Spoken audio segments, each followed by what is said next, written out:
高雄南边的海景有人等红骨粿吗？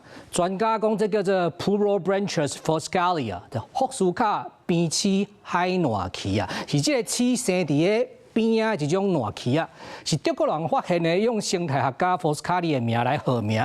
伊这个腹肚啊，亲像鲍鱼啊，脚只片啊，亲像龟壳，一般嘛叫做龟壳海糯蛆，但千万唔好当做红骨粿来食，这是有毒的。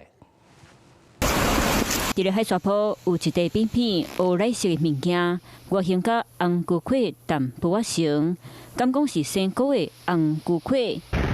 叫发现的所在伫咧高雄林园的海边，这到底是啥？现在是一个就是红骨粿的那个形状，本来以为是死掉的，可是用影片去录它的时候，才发现，它有在动。林园爱乡协会创会理事长陈俊强讲，这个刷电动的红骨粿，头一摆出现伫咧林园海峡，而且一摆搁出现3只。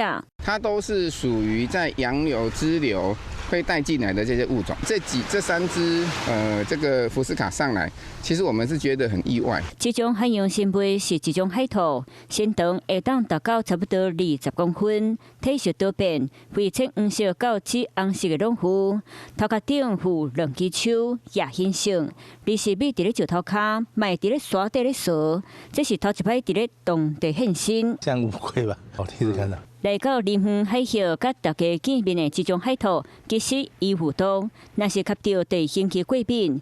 理事长陈俊强佮讲，林园海边有真侪海洋生物现身，除了海兔，佮有无共品种的海体、类亚类，有为有多，所以嘛叫列为危险海峡。呼吁游客来到这，莫烫脚脚，嘛莫黑白眼蒙，用工具跟拖去海内底就使。 Hello， 我是蒋欣梅。想要抢先掌握最及时的新闻资讯吗？赶快订阅、按赞、开启小铃铛，锁定华视新闻 YouTube 频道。